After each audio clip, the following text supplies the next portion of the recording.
ఓం శ్రీ కృష్ణ జగద్గురు పరబ్రహ్మణే నమః. ఓం నమో శ్రీ వేదవ్యాసాయ నమః. ఓం మద్గురు శ్రీ పూర్ణానంద స్వామినే నమః. ఓం శుక్లాంబరధరం విష్ణుం శశివర్ణం చతుర్భుజం ప్రసన్నవదనం ధ్యాయేత్ సర్వవిఘ్నోపశాంతయే. ఓం వ్యాసాయ విష్ణురూపాయ వ్యాసరూపాయ విష్ణవే నమో వై బ్రహ్మనిధయే వాసిష్ఠాయ నమో నమః.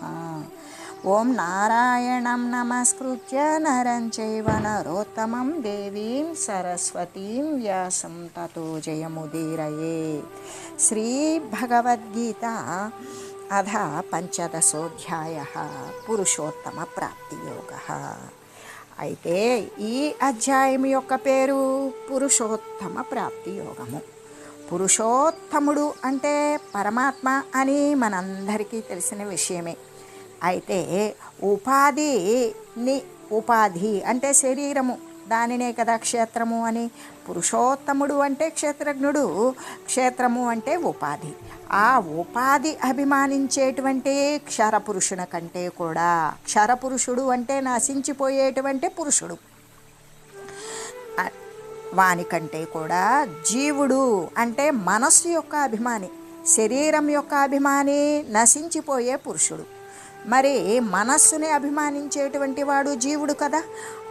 ఆ జీవుడు అనే అక్షర పురుషుని కంటే కూడా, అంటే శరీరాన్ని అభిమానించే క్షరపురుషుని కంటే మనసును అభిమానించే జీవుడు అంటే అక్షర పురుషుని కంటే కూడా వేరై ఉంటాడు. శరీరం కంటేను, జీవుని కంటేను, మనస్సు కంటే కూడా వేరైనటువంటి వాడు, నాశము లేనటువంటి వాడు. వేరై వారి ఇద్దరి కంటే కూడా, ఉపాధి అభిమాని కంటే మనస్సు యొక్క అభిమాని కంటే కూడా వేరయ్యి వారిద్దరి కంటే కూడా ఉత్తముడై ఉండడం వలన పరమాత్మకు పురుషోత్తముడు అనే పేరు వచ్చింది కదా. అయితే అటువంటి పురుషోత్తముడకు పరమాత్మ యొక్క స్వరూపం ఎలా ఉంటుంది? అసలు అది ఎటువంటిది? ఆయన ఎటువంటి వారు? పురుషోత్తముడు అని చెప్తున్నారు కదా. పురుషులు వేరు. పురుషులు అంటే శరీరాన్ని అభిమానించేటువంటి ఆ నశింపుగలిగిన పురుషుడు, వాడు జీవుడు. అయితే మనస్సు యొక్క అభిమాని అంటే అక్షర పురుషుని కంటే కూడా, ఈ విధంగా వారిద్దరి కంటే కూడా ఉత్తముడై ఉండడం చేత పరమాత్మకు పురుషోత్తముడు అనే పేరు వచ్చింది కదా. అటువంటి పురుషోత్తముడకు పరమాత్మ యొక్క స్వరూపము ఎలాంటిది? ఆయన ఎటువంటి వారు? అసలు అటువంటి పురుషోత్తముడైన పరమాత్మ స్థానాన్ని పొందడానికి మార్గం ఏమిటి? ఆ విధంగా వారిని పొందడం వలన ఒకవేళ ప్రయత్నం చేసి మనం పొందాము, అలా పొందడం వలన ఏ ఫలితం కలుగుతుంది, కలిగే ఫలితం ఏమిటి మొదలైనటువంటి విషయాలన్నీ కూడా తెలియజేయబడినటువంటి అధ్యాయమే అవడము చేత పురుషోత్తమ ప్రాప్తి యోగము, పరమాత్మ ఏ విధంగా ప్రాప్తిస్తాడు అనే విషయాన్ని గురించి తెలియజేయడం వల్ల దీనికి పురుషోత్తమ ప్రాప్తి యోగము అనే పేరు వచ్చింది. అయితే మనం ముందు చెప్పుకున్నటువంటి ఈ గుణత్రయ విభాగ యోగంలో మనకి సత్వరజస్తమో గుణాలను గురించి వివరంగా తెలియజేశారు కదా. చివరకు వాటిని దాటివేయడానికి, ఈ 3 గుణాలను దాటివేయడానికి ఉపాయాలను కూడా తెలియజేశారు. అలా తెలియజేస్తూ అచంచలమైనటువంటి భక్తి, ఆ భక్తి కారణంగా మరి ఆ యొక్క కార్యాన్ని లెస్సగా సాధించగలరు.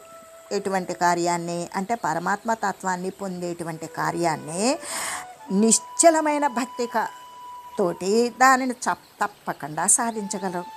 అటువంటి భక్తి ద్వారానే మనుజుడు ఆ 3 గుణాలను, సత్వరజస్తమో గుణాలను కూడా దాటివేస్తాడు.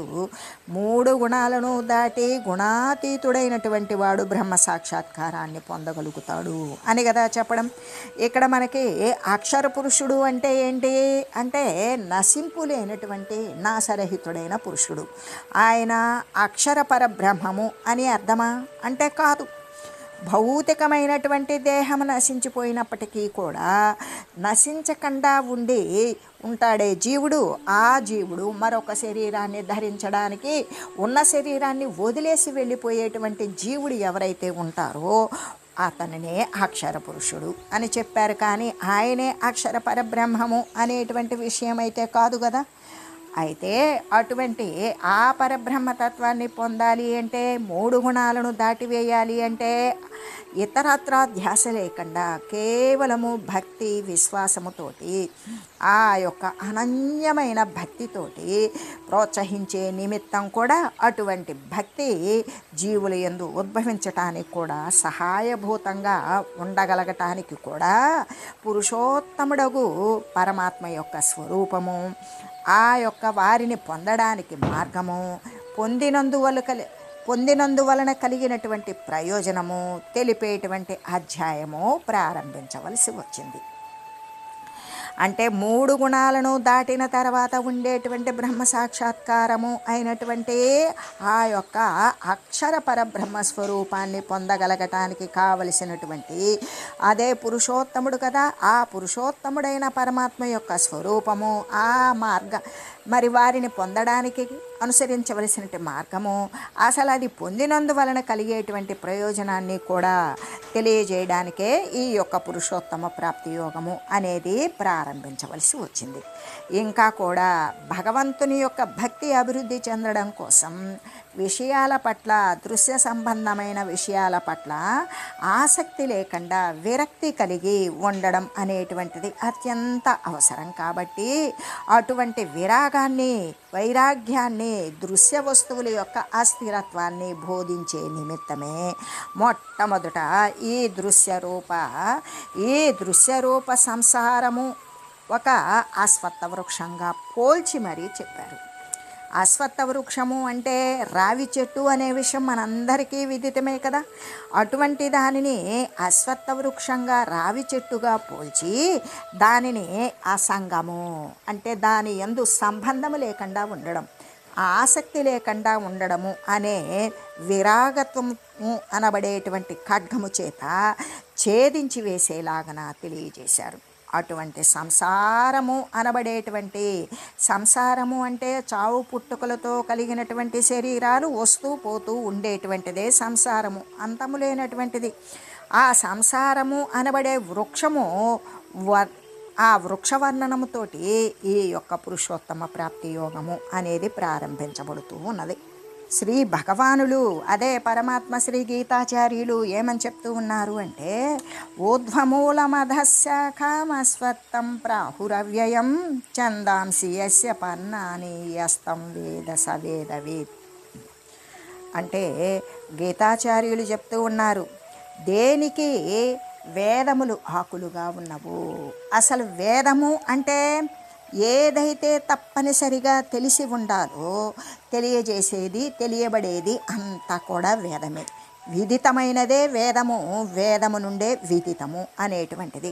ఏది తెలుసుకోవాలో, ఏది తెలుసుకుని దాని ప్రకారం అనుసరించాలో తెలియజెప్పేటువంటిదే వేదం. అయితే దేనికి వేదాలుగా ఉన్నవో అటువంటి సంసారము అనేటువంటి అశ్వత్థ వృక్షం. సంసారము అంటే ఉపాధి యొక్క రాకపోకలు, శారీరక సంబంధమైనటువంటి చావు పుట్టుకలతో కూడినటువంటి శరీరాలు, దేహాలు. కాబట్టి అటువంటి సంసారము అనేటువంటి అశ్వత్థ వృక్షము అంటే రావి చెట్టును ఎలా ఉన్నది అంటే పైన వేళ్ళు కలిగి ఉన్నది, క్రింద కొమ్మలు కలిగి ఉన్నది అని చెప్తూ ఉంటారు. అయితే ఇది ఎందుకు చెప్పారు అంటే జ్ఞానం ప్రాప్తించేటంత వరకు కూడా ఇది నాశము లేనిది. అంటే శరీరము పోయిందా మళ్ళీ శరీరం వస్తుంది, శరీరం పోయిందా మళ్ళీ వస్తుంది, ఉపాధి పోయిందా మళ్ళీ వస్తుంది. అంటే దేహము తర్వాత దేహం, పునరపి జననం పునరపి మరణం. ఈ విధంగా శరీరాలు, ఉపాధులు, దేహాలు జ్ఞానం ప్రాప్తించే వరకు కూడా నాశము లేకుండా ఈ సంసారము అనేటువంటిది ఉంటూనే ఉంటుంది అని చెబుతూ, జ్ఞానం ప్రాప్తించిందా పరబ్రహ్మతత్వాన్ని పొందినప్పుడు ఇంకప్పుడు వానికి శారీరక సంబంధమైనటువంటి రాకపోకలు శాశ్వతంగా నివారించబడతాయి. అయితే ఆ విధంగా ఎప్పుడైతే దాని గురించి ఎవడైతే తెలుసుకుంటున్నాడో అతడు వేదం యొక్క అర్థాన్ని తెలిసినటువంటి వాడే అవుతూ ఉన్నాడు. ఈ సంసారము అంటే ఈ యొక్క చావు పుట్టుకలతో కూడినటువంటి ఈ శరీరము ఒక వృక్షంగా, ఒక చెట్టుగా పోల్చి చెప్పబడింది. అయితే అది అన్ని వృక్షాలు లాగానే, అన్ని వృక్షాలకి కూడా వ్రేళ్ళు కింద ఉంటాయి, కానీ మరి ఆకులు కొమ్మలు పైన ఉంటాయి. అట్లాగే కొమ్మలు పైన ఉన్నటువంటిది కానే కాదు, కేవలము దానికంటే పూర్తి విరుద్ధంగా ఉన్నటువంటిది. అంటే వ్రేళ్ళు పైన కొమ్మలు క్రింద ఉన్నటువంటిది అని చెబుతూ ఇటువంటి విపరీతానికి మనం కొన్ని కారణాలు చెప్పుకోవచ్చు. అంటే పరమాత్మ నుండే అవ్యక్తమైనటువంటి మహదహంకారాదులు సమస్త జగత్తు కూడా ఆవిర్భవించి ఉన్నది. అంటే ఈ యొక్క వ్యక్తము కానటువంటి, వ్యక్తమయ్యేటువంటి జగత్తు, మహత్తు, అహంకారము, ఇటువంటివన్నీ కూడా మొదలైనవి ఈ సమస్త జగత్తు కూడా ఉత్పన్నం కావడానికి అవ్యక్తమైనటువంటి పరమాత్మ నుండే కదా ఉత్పన్నమైనది. అయితే ఊర్ధ్వమున వెలయుచూ ఉన్నటువంటి ఆ పరమాత్మయే, ఉన్నతంగా ఊర్ధ్వంగా సర్వవ్యాపకంగా ఉన్నటువంటి ఆ పరమాత్మయే ఈ కనబడేటువంటి క్రిందనున్న దృశ్యమాన జగత్తుకి కారణభూతుడు అని నిరూపించడానికి. కాబట్టి పైన మూలము ఉన్నది అని, మూలము అంటే ప్రతి ఉత్పత్తి స్థానానికి కూడా మూలమైనటువంటి స్థానము, అందుకే పైన వ్రేళ్ళు ఉన్నవి. ఆ వ్రేళ్ళు అనేటువంటివి కేవలము పరమాత్మ వస్తువు, క్రింద కొమ్మలు కలిగి ఉన్నవి, ఇది జగత్ సంబంధము. వ్రేళ్ళు ఎప్పుడూ కూడా కంటికి కనిపించవు, అందుకని పరమాత్మ స్వరూపము కూడా అవ్యక్త స్వరూపము. కాబట్టి పరమాత్మ ఎప్పుడూ కూడా వ్యక్తమయ్యేటువంటిది కాదు, వ్యక్తము కానటువంటి దాని నుండి వ్యక్తమయ్యేటువంటి ఆ వ్రేళ్ల నుండి ఉత్పన్నమైనటువంటి వృక్షమే అయితే ఆ వృక్షానికి కొమ్మలు, రెమ్మలు ఇవన్నీ కూడా కనబడుతూ ఉన్నవి అని చెప్పడం జగత్ సంబంధమైనటువంటిది. ఈ జగత్తంతా కూడా వ్యక్తమైన పరమాత్మ నుండి ఉత్పన్నమై ఈ జగత్తు వ్యక్తమవుతూ ఉన్నది. అందుకని దాని మూలమేమిటి? జగత్తుకు మూలము అంటే పరమాత్మయే. అందుకే అది రావి చెట్టుతో పోల్చినప్పుడు ఈ చెట్టుకు వ్రేళ్ళు ముందు ఉన్నవి, పైన మూలములో ఊర్ధ్వంగా ఉన్నవి, కొమ్మలు క్రింద ఉన్నవి. అంటే ఈ యొక్క జగత్తు సమస్తమైనటువంటి దృశ్యమాన ప్రకృతి, జగత్తు, విశ్వము, ప్రపంచము సర్వానికి కూడా వ్రేళ్ళు స్థానంలో ఉండి ఆ యొక్క అంటే మూల స్థానంలో ఉన్నటువంటిది పరమాత్మే. పరమాత్మ నుండి జాలువారినది. ఇప్పుడు నేలలో మొక్క వేశాము, ఆ మొక్క భూమిలో వ్రేళ్ళు ఉంటాయి, ఆ వ్రేళ్ళు కంటికి కనబడవు, కానీ మొక్క పైకి వస్తుంది. పైకి వచ్చినటువంటి కొమ్మలు, రెమ్మలు, కాండాలు, ఆకులు, పువ్వులు, కాయలు, చిగుర్లు ఇవన్నీ కంటికి గోచరమవుతాయి. కానీ చెట్టు అంటే మనం భూమిలో ఉన్నటువంటి వ్రేళ్లను గురించి అస్సలకి లెక్కగట్టుకుంటామా? కట్టుకోలేము. ఎందుకు? అది ఎప్పుడూ అవ్యక్త స్వరూపమే. అలాగే కానీ ఇక్కడ పరమాత్మ స్వరూపము అన్నప్పుడు అవ్యక్తమైన పరమాత్మ సర్వవ్యాపకంగా సర్వము కూడా నిండి ఊనుకొని అన్నింటికీ ఆధారభూతమై ఉన్నటువంటిది పరమాత్మ స్థానం ఎక్కడున్నది? మూలమై ఉన్నది. అన్నింటికీ ఆశ్రయం, ఆధారం. దాని నుండి జాలువారినటువంటి జగత్తు కొమ్మలు, కాయలు, చెట్లు, కాండముతో సమానం. అయితే ఎక్కడ నుండి మూలమేమై ఉన్నది అంటే మూలము భూమిలో ఉన్న వ్రేళ్ళు వృక్షానికైతే జగత్తుకు మూలమైనటువంటి పరమాత్మ ఊర్ధ్వంగా ఉన్నతంగా ఉన్నాడు.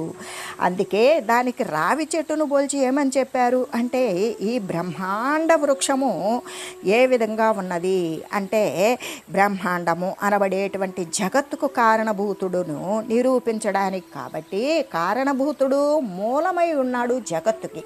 అటువంటి మూలమైన వాడు వ్రేళ్లతో సమానమే కదా. కాబట్టి వృక్షాన్ని పోల్చి చెప్పినప్పుడు ఊర్ధ్వంగా వేళ్ళు ఉన్నవి, మరి అధమంగా కొమ్మలు, కాయలు, చెట్లు ఉన్నవి అని చెప్పడం ఏంటంటే సమస్త జగత్తు కూడా కనబడుతూ ఉన్నది అనేదానికి కనబడనది ఆధారమైనటువంటిది ఊర్ధ్వంగా ఉన్నది, అది మూలమై ఉన్నది అని చెబుతూ ఈ బ్రహ్మాండ వృక్షం ఈ విధంగా చిత్రించబడింది అని చెప్పుకోవచ్చు.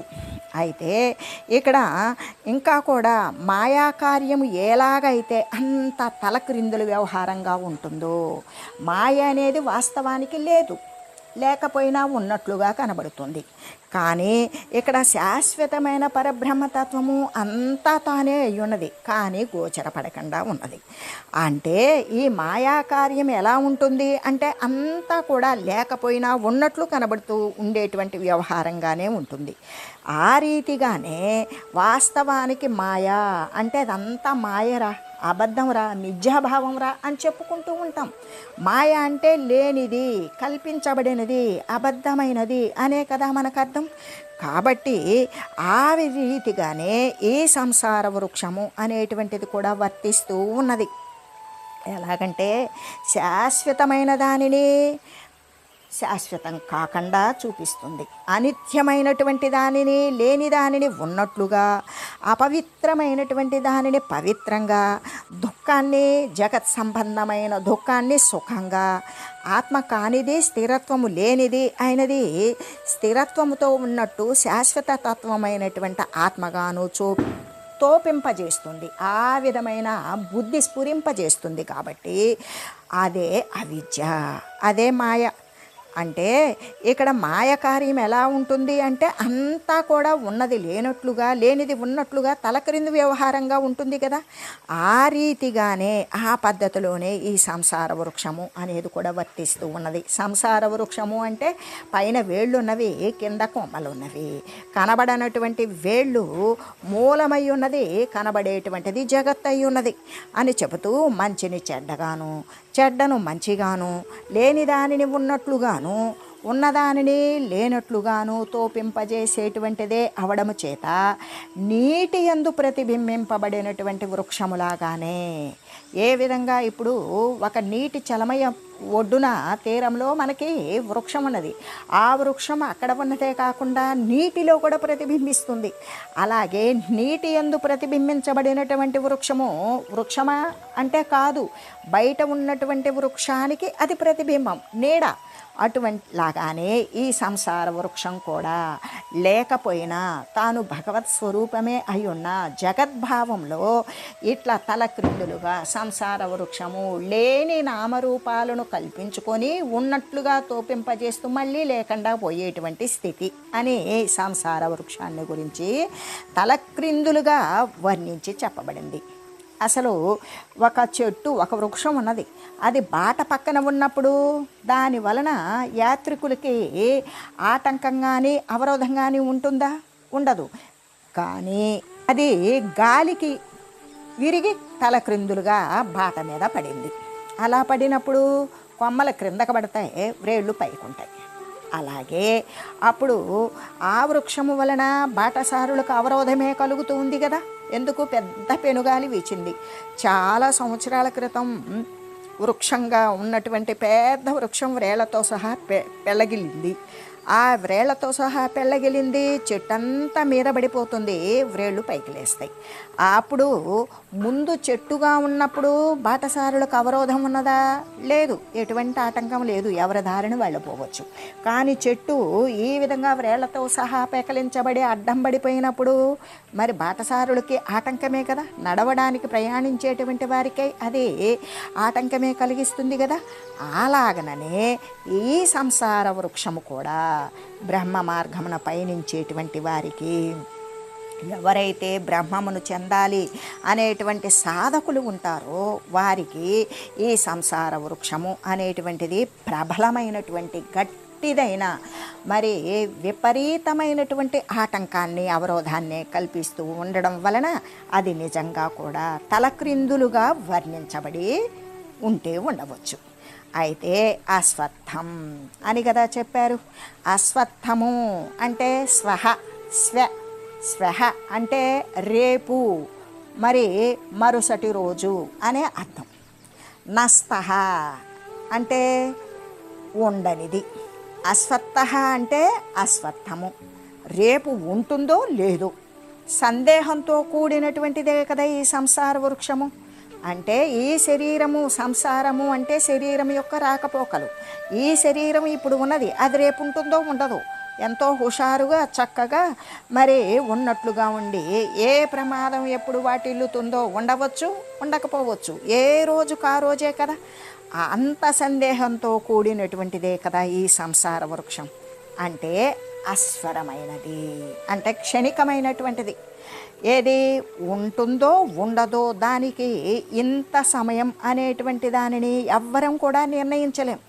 క్షణికములైనటువంటి దేహాలు ఎప్పుడు వస్తాయో ఎప్పుడు పోతాయో తెలియదు.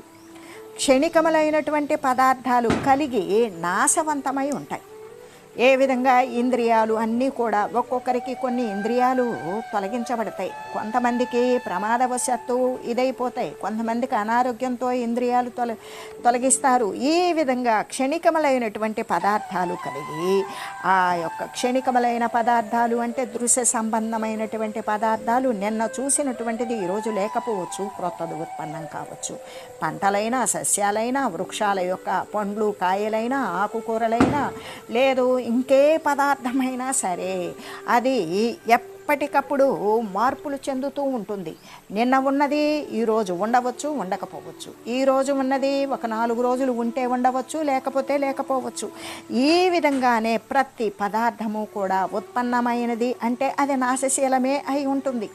అటువంటి మార్పులతో కూడి ఉంటుంది కాబట్టి దానిని అశ్వత్థము అనే పేరు దీనికి తగి ఉన్నది. ఎందుకు అంటే స్వహ అంటే రేపు, నస్తహ అంటే ఉండనిది. రేపు ఉంటుందో ఉండదో అనేటువంటి సందేహంతో ఉండేటువంటిదే కానీ ఉంటుంది అని గట్టిగా తీర్మానించేటువంటిది కాదు. కాబట్టి అయితే అది అవ్యయము అంటే శాశ్వతమైనది, నాశరహితమైనది అని కదా భావము. అయితే ఇక్కడ అవ్యయం అన్నప్పుడు నాశరహితమైనది అని ఇక్కడ చెప్పబడిన దానికి అర్థమైతే ప్రవాహ రూపంలో నిత్యమైనదిగా తోచున్నదియే కదా, కానీ శాశ్వతమని కాదు కదా. ఏ విధంగా ఇప్పుడు ప్రవాహం ఎల్లప్పుడూ కూడా కొట్టుకుపోతూ నీరు ప్రవహిస్తూ ఉంటుంది. ఆ ప్రవాహ రూపంలో ప్రవాహం నిత్యమైనదే. దానిలో వచ్చేటువంటి ప్రతి పదార్థము కూడా నిత్యమైనదిగా తోస్తుందేమో కానీ శాశ్వతం కాదు. ఎందుకు అంటే అది పోతూ ఉంటుంది, ఇంకొకటి వస్తూ ఉంటుంది. అలాగే ఈ సంసారం కూడా ఆత్మజ్ఞానం కలగనంత వరకు కూడా, ఈ యొక్క పరమార్థతత్వాన్ని పొందనంత వరకు కూడా, ఆ పరమాత్మ యందు ఏకీకృతం అయ్యేటువంటి జ్ఞానం కలగనంత వరకు కూడా ఈ చావు, ఈ పుట్టుక, ఈ జనన మరణాలు జీవుణ్ణి అంటిపెట్టుకునే ఉండడం చేత జ్ఞానం ప్రాప్తించేటంత వరకు కూడా నిలుకడగలిగి ఉంటాయి. ఏంటవి? ఈ పుట్టుక, చావు, జర అనేటువంటివి, జనన మరణ సంసార చక్రము అనేది ఆత్మజ్ఞానం ప్రాప్తించేటంత వరకు కూడా నిలుకడగా, ఈ శరీరం పోతే మరొకటి, మరొకటి పోతే ఇంకొకటి, ఇంకొకటి పోతే వేరొకటి, ఈ విధంగా నిలుకడ కలిగి ఇప్పుడు ప్రవాహం అనేటువంటిది అది కొనసాగుతూనే ఉంటుంది. ప్రవాహంలో వచ్చేటువంటి పదార్థాలు అవి పోతే ఇంకొకటి, ఇంకొకటి పోతే ఇంకొకటి, కానీ ప్రవాహం అనేటువంటిది నిత్యమే అయినా అది శాశ్వతము అని చెప్పడానికి లేదు కదా. అలాగే ఈ జనన మరణ ప్రవాహము అనేటువంటిది ఇది నిత్యమే, ఇది ఎల్లప్పుడూ కూడా ఉంటుంది. అది ఎంతవరకు ఉంటుంది? తన యొక్క స్వాత్మ సాక్షాత్కారం కలిగేటంత వరకు, సర్వవ్యాపకమైన పరబ్రహ్మతత్వం నందు పరివ్యాప్తమయ్యేటంత వరకు, తాను పరమాత్మ నందు ఏకీకృతం చెందేటంత వరకు కూడా, ఆ చెందింపజేసేటువంటి జ్ఞానం ప్రాప్తించేటంత వరకు కూడా ఈ జనన మరణ ప్రవాహం అనేటువంటిది మరి కొనసాగుతూనే ఉంటుంది. అయితే అజ్ఞానులకి అంటే జ్ఞానం లేనటువంటి వారికైతే దీర్ఘకాలము ఈ యొక్క పుట్టుక, ముసలితనము, మరణము అనేటువంటి దుఃఖాలను కలగజేస్తూనే ఉండడం చేత అజ్ఞానులు జ్ఞానం గురించి ఆలోచన చేయరు, ఆ మార్గంగా పయనించరు, అటువైపు మనసు మళ్ళదు. కాబట్టి ఎల్లప్పుడూ కూడా అటువంటి వారికి దీర్ఘకాలం కోటాను కోట్ల శారీరక పరంపరలు, దేహ పరంపరలు వస్తూ పోతూ ఉంటాయి. ప్రతి దేహమునందు కూడా ఈ యొక్క పుట్టుక, ముసలితనము, చావు అనేటువంటి దుఃఖాలు కలగజేస్తూ ఉండడం చేత ఈ సంసార వృక్షము అందుకే శాశ్వతము, నిత్యము అని చెప్పబడింది. అంతేకాని ఆత్యంతిక నిత్యత్వము దానికి లేదు. ఎప్పటికీ కూడా అది అంతే శాశ్వతమై ఉంటుంది అని చెప్పడానికైతే లేదు. అలా కాకపోతే మరి ఇంకొక శ్లోకంలో ఏమని చెప్పారు? అసంగ శాస్త్రము చేత. ఏ విధంగా అంటే అసంగము, దేనితో సంబంధము లేకుండా ఉండడము అనేటువంటిదే కదా. ఈ దృశ్యమాన వస్తువుల పట్ల, దేహము పట్ల, నిత్యము కానటువంటి లోకము పట్ల కూడా ఏమని చెప్పారు అంటే అసంగము, ఆసక్తి లేకుండా ఉండడం, వాసన లేకుండా ఉండడం, కోరిక లేకుండా ఉండటం, ఎటువంటి తృష్ణ లేకుండా ఉండడం. ఆ తృష్ణారాహిత్యము అనేటువంటి కత్తి చేత ఈ సంసార వృక్షాన్ని ఛేదించి వేయాలి అనే భగవంతుడు ఎందుకు చెప్తారు అంటే, దానికి ఈ సంసార వృక్షము శాశ్వతము అని చెప్పబడిందే కానీ దానికి తప్పనిసరిగా శాశ్వతత్వము అనేటువంటి విషయం దానికి లేదు. అది ఎందుకు అంటే, ఈ సంసారమునందు ఎప్పుడైతే ఆసక్తి నశించిపోతుందో, కోరిక లేకపోవడం అనే కత్తి చేత సంసార వృక్షాన్ని ఛేదించి వేయవచ్చు అని భగవానుడు తెలియజేసి ఉన్నారు కదా. అందుకే యస్తం వేద సవేద విత్ అని చెప్పారు. ఈ సంసార స్థితి యొక్క రహస్యం తెలుసుకున్నట్లయితే, సంసారము అంటే చావు పుట్టుకలతో కూడినటువంటి ఈ యొక్క కొనసాగింపు, శరీరాలు రాకపోకలు కలిగినటువంటి స్థితి. వస్తుంది, ఉన్నట్టుంటుంది, పోతుంది, మళ్ళీ వస్తుంది, మళ్ళీ పోతుంది. ఈ వచ్చిపోయే మధ్యలో పడేటువంటి సుఖాలను ఆశించి దుఃఖాలు, ఆ కోరికల ప్రకారమే మరొక దేహాన్ని ప్రాప్తింపజేసుకొని వస్తుంది. కాబట్టి ఈ సంసార స్థితి రహస్యాన్ని ఎవడైతే తెలుసుకున్నట్లయితే ఆ వేదాల యొక్క సారము తెలిసినట్లే అని కదా చెప్పబడింది. ఎలాగంటే, ప్రతిబింబ రూపమైనటువంటి ఈ జగత్తుకు దేని ప్రతిబింబం? పరమాత్మ యొక్క ప్రతిబింబం జగత్తు. అయితే దీనికి మూలాధారం ఏంటి? బింబభూతమైనటువంటి పరమాత్మయే కదా అని వేదాలు ఉద్ఘోషిస్తూ ఉన్నాయి. కాబట్టి పరమాత్మ నుండి ఏ జగత్ అయితే విస్తరించింది, ఇది కేవలం ఈ జగత్తంతా కూడా పరమాత్మ నుండి విస్తరించినదే కానీ పరమాత్మ కంటే వేరైనది లేదు అని తెలిసినటువంటి వాడు, అటువంటి బ్రహ్మబీజము నుండే జగత్తు అనే వృక్షము ఉత్పన్నమైనది, ఆవిర్భవించినది. ఈ జగత్తు అనే వృక్షానికి బీజము బ్రహ్మమే, పరబ్రహ్మమే అని తెలుసుకున్నటువంటి వాడు వేదం యొక్క అర్థాన్ని చక్కగా తెలిసినటువంటి వాడే అవుతాడు అని తెలియజేస్తూ, ఓం మంగళం పావన గీతామాత, జయ మంగళం భక్తజనావని బంధ విమోచని, భవభయహారిణి భవ్యదాయిని మంగళం. ఓం మంగళం శ్రీ కురుక్షేత్ర రణక్షోణి విహారిణే, పార్థసారథి రూపాయ గీతాచార్యాయ మంగళం. ఓం మంగళం మహత్.